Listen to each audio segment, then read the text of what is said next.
السلام عليكم ورحمة الله وبركاته. الشمارك هنا إلمان رمو أكن جرتو نجا كيسني جرتو إلمان رمو بكرة تنتي نجاني سني بهاوا يدي سني جتا الرامو برمس تكاتكو إسنا جرسي سوداو دفع كنافو مي عندي كيسنو وين هردو تو فيسبوكا qabxii 5 yookaan 4 qabadee dhufe wama isin fayyadu kan beektaniif yaadannoo kan hin beekneef ammoo barumsa waliin haa ilaallu akkaataa foolowara itti banatan sheerii itti banatanii fi feesbuuka friend listii hidhanii fi taagii ofirraa hidhan hayyee gaamee walumaan halaallo gama barumsa keenya yaana jalqaba feesbuuka keessan seentanii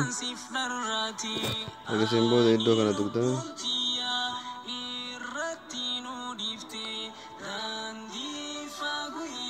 hayyee daayirektuma gama siitingii seentanii siitingis kan jedhu kana yeroo takka hin turtan amma gama foolowara banachuu haalaallo foolowara banachuudhaaf public post kan jedhu kana dettan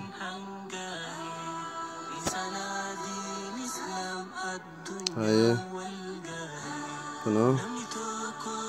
you can see your follower on your timeline nama follower isin godhu arguudhaaf illee isa kana public irra keessan jechuu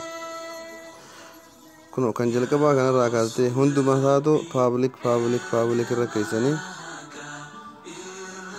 achiin booda isiniif banamti jechuu kun ammoo koomentiidha koomentii wal faana akka deemuuf hin cuftan ofirra akkama dhiistan inni noo cufaa jira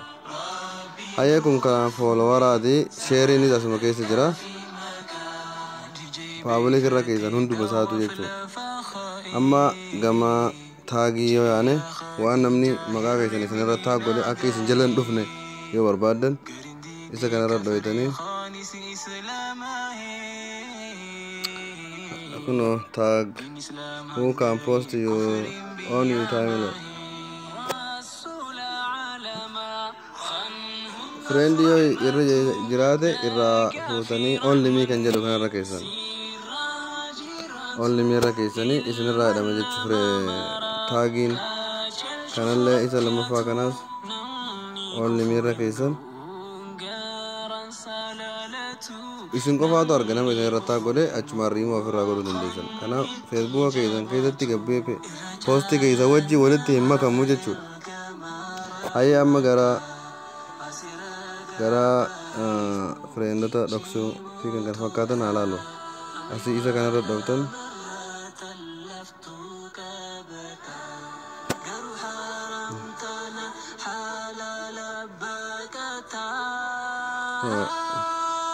who can see the people pages and the list you follow isa kanarra dhoftanii follow irra keessan public irra keessan sorry follower banatanii jechuudha namni yoo adii isin gaafate adii deebisuuf illee baatan follower isinii zaabbamaa deema yoo feesbuukni keessan guutame 5,000 ga'e follower isinii zaabbamaa deema jechuudha hayyee kun stooriidha stoori yoo dhoofachuu barbaadan only me irra keessa yookaan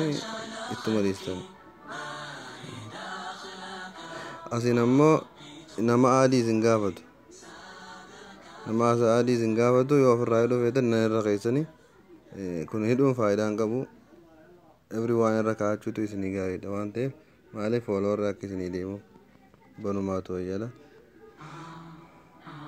hayyee who can see your friend list kan jedhu kana ammoo namootan friendota kee ilaaluu danda'a public irra yoo keessan nama hundatu arguu danda'a friend irra yoo keessan ammoo nama adii walitti qabdan qofa arguu danda'a hayyee isin ammoo walumaa gala only me irra godhattan only me irra yoo keessan mutual friend qofaatu mul'ata isa nama sanii walitti qabu qoftu argamuu danda'a malee hundi hin argamu fakkeenyaaf kumsha yoo ati friendota qabaatte namni biraa sarchisi godhe silaale nama 100 yookaan 50 hanguma isin lamaa walitti qabdan jechuudha san bichaatu mul'ata kanaaf only me irra kaa'achuudhaan dhoofachuu ni dandeessan haala kanaan fayyadamaa isiniin jedha. Galatooma. YouTube channel kiyya subscribe na godha. Wassalamu alaikum warahmatullahi wabarakatuh.